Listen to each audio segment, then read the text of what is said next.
The rich and wealthy have a more miserable life than the poor, broke, and those in poverty. That's a bold claim, and I'm going to back it in this video because I wouldn't believe it many years ago, but as I've thought about it and seen it firsthand, and now I can tell the tale many years later, here it is. I grew up around the rich and the wealthiest people in the world. I'm talking billionaire status, there's no two ways around it, and then some. And more than money, there's power as well. So that as well. And fame. So those are the three pillars, right? Money, power, fame. So all of these three people, basically the strongest, mightiest people in the world in terms of at least power perspective. Money is essentially unlimited and you have government access and control. And then fame is basically to control the masses from a celebrity standpoint or otherwise. So now what happens from here? Like if you have everything, how can you ever be so sad or mad or angry or this and that and the other, right? And the truth is, it's the simple statement of, money solves everything, right? If I had this much money, if I won the lottery, right? The other side, in other words, the top 0.000 whatever percent, right, is like the wealthiest of wealthiest I'm talking about here.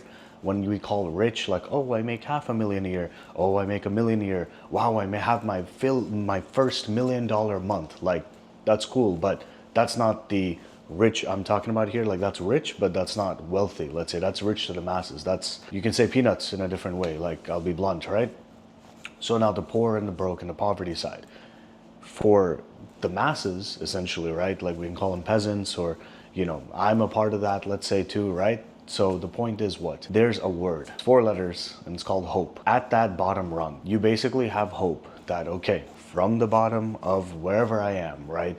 The dream is given like, hey, you can achieve whatever you want. You can achieve, that top echelon of whatever you're looking for. Like, you can do it, right? It's basically gaslighting at its finest to say, like, if you do certain steps, right? So you go to school, go to college, get a job, become, whatever, right? You become CEO. Oh, wow, you get shares as a part of your compensation package. And wow, you made $100 million in a year because now the shares went up to this and this and that. That's great, right? That is great. But the truth is what? Currency is still made up. We all agree, like, okay, these dollars or what have us, right? Depending where you're watching, is basically the means of transaction. And if you have more of these things, then you're better off. But here's a personal anecdote of basically what I've realized as the truth per se. And you can disagree, but I'd love to hear your thoughts in the comments. But seeing it firsthand, going to school at a young age with the most powerful people in the world, what I've seen is, well, the kids, we're all kids at the time, we don't know any better, right? Like, in other words, yeah, you have wealth, you have all these things, but like when you're a kid, like, what do you want? You want your chips, you want your chocolate, you want your, I want to see XYZ movie on the weekend and, whatever, right? I want to go eat at, McDonald's or something, as a kid, let's say, or I get chicken nuggets, right? Sure. So why does this matter? It's because all of the things I just mentioned, money can buy. Money can buy 10 packets of a certain chips flavor. Money can buy, 100 chocolates and you can be gluttonous and greedy or stuff yourself or whatever, right? So money can solve everything at that age, per se, until you meet the people where, before psychology/therapy was more normalized in a grander society, there's something as a common thread, right? When you're that wealthy, it's not like you're going to a job like a 9 to 5 or 8 hours, and it's not necessarily like, you're only working half an hour, 1 hour, and you have all this time. No, the interesting thing is you might either be 24/7 on, and what that really means is that you're on not really for the business to be profitable, but you literally are just connected to so many other individuals to keep that level of power, to keep that level of wealth, to literally do the thing. So whether you consider it a job or not, at that level, when you have familial, generational wealth, like, it's not like, yes, you enjoy the fruits of somebody else's labor, like before you and before you when you're a kid, but the truth is the parents, right, I'm talking about, yeah, you can have unlimited nannies, unlimited help, right? But the true bond of like that, what's taught in I do this because it's like the Ponzi scheme of society, but the, hey, get married to one person, be monogamous, have infinity kids, and your life is happy and you can have house and dream and car and dogs and all the nonsense, right? So that's taught into the average population. Issue comes where even when you're at that strata, you're still exposed to what is taught to the masses. And what that really means is, well, even the same kids, right, who are my peers, will be like, oh man, they may not say it or not, and it's also a little taboo to talk about this stuff because it's like, hey, it's familial, like it's private, whatever, right? So it's like, no one's gonna say that I miss my parents, or I wish my parents spent more time with me, or I wish they were around, or I wish I could just play catch, right, with my father, and like it's not about money, it's just spending time, that quality time. And those things from the get-go, from a young age, it's not that you don't have them. It's like you wanted it, but because of the one thing, money, which you cannot buy this thing, you just can't do it, right? It's like bringing back someone from the dead. Like even if you have unlimited money, like we know that at this time, at least before technology is wherever it is, we cannot resurrect someone from the dead. So in a nutshell, wealthy people and the richest of the rich, let's say they're growing up in this fashion where everything is given, everything is present. Of course, in their teenage years, maybe you're trying to flex, even if you flex Balenciaga, Gucci, Louis, like no one really cares. It's about access. So if the hottest, most famous designer is whoever and you got a shirt designed by them, that has more clout than the, Louis, Hermes, and all the, like I just brokey rich. Like that's really what I think it is. It's like, yeah, you think it's rich, but if everyone's doing it, then it's not that unique or rich. Like it's just buyable. Like you just need money, big deal, right? Access is everything. So if you have now, oh, hey, last night I had a great meal by chef XYZ, right? That's kind of the flex. Or, oh, hey, this, EDM DJ, concert DJ, whatever, he or she or they, them taught me how to, do the certain track. That's my favorite song. And now I can do it on my own. But I learned from the master, from the actual person who made it. Like those are the things that are the priceless things, right? That's why they say wine, art, all those unique things is like what money cannot buy in masses. It is basically unique. So all of that to say, in that teenage years, okay, it's kind of going on, right? Like you have this familial wealth, now you're enjoying yourself. Maybe in your 20s too, you're enjoying yourself and it's all good. But there comes a point in the reality, except maybe now, I'm talking there's a wealthy and now maybe there's the echelon which cannot be touched, like they call them the Rockefellers traditionally, right? Like just in the world. And what this point in this situation is power and influence. And if you do have such a big business and you still got to show face, even if it's nepotism, now you have to do the thing. And yes, you will be coddled, getting up to become the king as if you're already the prince, and how to manage a business and all the things, right? But in the end of the day, you already got all the fruits of the labor of doing the thing. And so what that means is now you're working for basically the next, generation, and they're enjoying the things, but now you're older, and are you really enjoying everything? Because you can have unlimited money, you still got to keep your power. Power is a dirty game because we're all humans and we unfortunately live and die. So you could be powerful today and tomorrow there's a new regime or a new just group of people and they're like, dude, I don't know you, you're a bit older, you're not the cool guy anymore, we're all the young ones out here. And power can be stripped away or taken away or what have us. So if you see kind of the thread rather here, the rich don't have everything as they get older and older and older. They may have already missed some things in the beginning, formative years. And so as you go on, like apart from money, like everything else is kind of all over the place. Like you really need to work super hard. And this sounds one of those like the rich guy who's like, oh, I need to convince my father. I need to ask him nicely to get $1 million because, XYZ reason. And it's so hard. You just don't know what I go through. And if he eventually says yes. And, like you hear these stories, right? But the truth is, why is it so important? Like, why is it so stressful? Why is it so anxiety inducing at that level? It's because the poor and the other class of people have something called hope, right? They can hope to work hard and hope something happens and hope. But at the highest echelon, you look up. And if you're a believer in God and religion and all the things, like that's great, right? You can also pray and hope for everything. But literally, maybe the one or the two or maybe 3 people at tops that can do the thing that you want to do, whether that's, convince literally someone else to, have permission to give you whatever you're looking for, right? Like, it's usually not like it's a money thing, like, oh, I need $50 billion to buy this amazing skyscraper in whatever city. Like, no, it's usually the government permits that are needed to do something, whether it's good or bad or otherwise. And in the end of the day, it's who you know. It's like, oh, you need that done? Okay, we'll get it taken care of. But those are the things.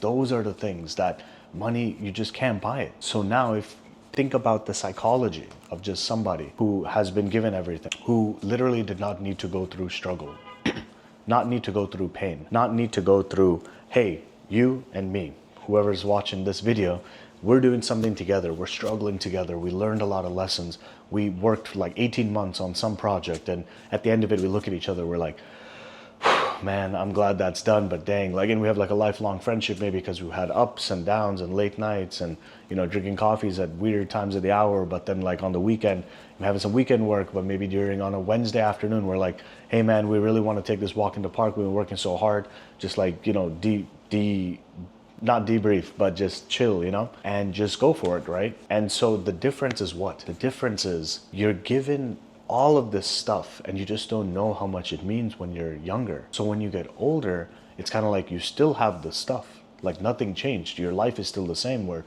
maybe you have a driver and maybe it's not a Lambo, right? Like just because of optics, but you do have a fancy car and you go wherever you want every day with a driver, or maybe you have a couple drivers on hand and, you know, you eat wherever you want and everything becomes normal. And if everything becomes normalized, and you didn't need to do anything for it, when you question yourself, what value do you have? What skills do you have, right? Skills are taught as a thing in society for the people to learn skills, to do the skills, to make money from the skills. But really, that's just a way of creating a market / economy of people that, okay, hey, this is like a fair market and everybody has a skill and it's worth X amount. It's worth X amount to who, right? If you ask, like, who is paying, man, for it? Like, okay, plumbing, something happens, yeah, so like the other person, counterparty, other people need it. But at the highest of the high, you could be the most skilled magician, right? But if you're a billionaire magician, the next generation, if you care about them, they're not gonna probably keep your things unless you have all of the financial kind of setup to be like, I can just do nothing and the next generation can chill and then the next generation, the next. But over time, like, things happen because we're all human and we try to take power away. So coming back to the main point, right, of, hey, the wealthy people, the reason they're miserable more than the poverty is because you literally cannot change how that person feels because the money is there. And what are the soft skills to get, you know, power and fame? If you look at power, it's about who you know. And fame is very similar to power in terms of influence today in like politics or the celebrities, meaning like Hollywood, Bollywood, what have us, right? So here's the thing, with social media being where it is, with everybody knowing literally everything about everything, you could be the son, the daughter, you could be the, you know, I don't know, Queen Elizabeth or whatever, like all that UK royal family stuff, right? So there's a lot of people that look up to it like, wow, they're like, look at this, look at that, like that's all a show, right? The reality is what goes under the hood, right? That's the real stuff. And the fact is what? Today, can you really get the respect and attention of all the masses by just being, you know, the son or daughter of whoever, like, oh, did you know they're, you know, this person's whatever lineage? That's cool. No, because humans are humans. Humans want what they want. And so you cannot guarantee eyeballs and impressions and whatnot. But what you can do is, because when you have unlimited money, you can make it look like, okay, you're rich and famous and no one can ask a lot of questions because that's just how it is. So you can have a facade, you can be fake, and it's not even being fake, you're just doing what you're doing. But the person that's doing this thing, even if it's managed by a marketing agency, right? In the end, they got nothing to show for it in themselves other than themselves. It's like how Kim Kardashian, like, it's like a Ponzi in terms of the influence, because like influence gets influence, which then gets influence. But if you have no influence, there's no influence, right? So I'm speaking from the heart from this one, because growing up around these individuals, right? Even me, I didn't know the level of like, wow, who are the people I'm around, right? And they say you are the average of the 5 people you surround yourself with. And I realized that a lot of that shaped me, because it's basically the vibe of, I don't need anything. I want whatever I want and I can get whatever I want. And in this case, it was like, you know, you're just talking about like drinks, sodas, like it's not even about illicit things. It's literally at that age of like middle school, early high school's period, right? And even into high school all the way, you know, it's at puberty years, right? So like whatever you're wanting is like really, you know, just, you can get whatever you want, a nice shirt, jeans, what have us, right? Shoes, etc., etc. So when you have all of that and it comes easy, in my mind too, what I learned is basically, hey, I get it. I get why you literally are stuck in your ways, because you've always had it all and you've already hit like the peak, which the average person is like at 0 or maybe negative, right? But let's just say 0 for easy visualization, and they go zero to where? Zero to the top. And at the top, then they feel, maybe happy, maybe not. It's a state of happiness, what have us. And then after that, what happens? Maybe you get sad, and then, what is happiness, right? It's like you can't be happy forever because you got to feel sad to feel happy. But when you've been happy for so many years, right? Literally into puberty, literally into your 20s, and then now you don't have everything you have, and now you actually have restrictions. It's very eerily similar, right, to somebody who they go to college, they maybe party in college, and then they get a job, and they're like, whoa, 9 to 5. Oh wait, and I have to work these extra side hustles to make extra cash, to make bills, and then wait, what? You're basically stuck in whatever that future is. And when you talk about competition and anything, when you're poor, and if you've always been poor, you know how it is to struggle. So you can choose, do I want to work that much harder? Do I want to get to the top? You have a choice, basically, a floor you've set yourself, like how low do you want to go? But when you're at that level of wealth, power, fame, what have us, you literally cannot stay in that strata unless you're each and every day. I'm telling you, it's very hard to believe, but you have to work and network and whatever you're doing, right, to keep it going. Even though you have all the money, everyone has money at that point. Money doesn't buy the next thing. It's about access. It's about what you have, that literally you are the individual person, just like at the lower levels of society in terms of income or revenue or what they're earning, right, wealth-wise. It's about your skill, right? The more unique your job is, I won't get fired because I'm so needed and necessary and all the things. And before you know it, a job is still replaceable. But when it comes to who gives you the job, that master is also replaceable. But when it comes to the very, very, very, very top of how the system works and how people agree this is how the system will work for the masses and not, that is always going to be a game. What people call about corporate is so political, bureaucracy, this and that. I mean, that's what happens every day at the top. It's just, that's the whole thing here, right? And that's why whether you're, on the lower rungs and then you get this big wig job in the rat race or whatever, and you're like, oh man, it's so stressful, the golden handcuffs, I'm making $250K a year, and I don't know, it sucks to work, and I miss my kid's recital and blah, blah, blah. It's like, bro, you know what you're signing up for. The flip side is what? You're already in it. You don't have a choice to leave your family being rich or whatever. It's given to you. And if you don't keep it up, where you go down can be really down, down, down. Even though money can cushion you, somebody has to do the work, right? You can have 3 brothers or 30 brothers and sisters and whatever, but somebody has to do the work. Somebody has to get up off their bum and do the work, whatever that work is. So that's the biggest thing. And it's not like we're all raised to grow up and work and all this. You could be in the grass and just chill, see the sun, drink some water, right? What are the 4 things we need? Water, sleep, exercise, and reproduction is basically what? Yeah, it's exercise, but it's also just a way to, keep our human species go on, and food probably is something I missed out. But all of that to say, I will say, it's a sadder, more miserable life when you're on the other side. It's like living hell, because it's like heaven, if you want to call it heaven, but you can play, right? Until you realize you can consume all this much. But when you're creating, there's a lot of eyes on you and what you're creating.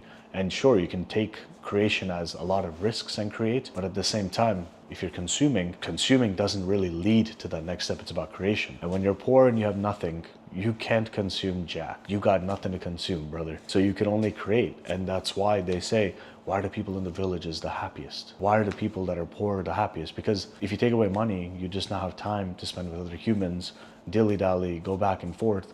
If you take away violence and conflict of interest aside, you're just chilling, man. We're all packs of animals out here, like dogs, just chilling with each other. And so you get to do that. While on the other side, you're lonely on top of the mountain, and it's a miserable existence. So happy to hear your thoughts in the comments down below. Thanks for coming to the end. See you in the next one. Peace.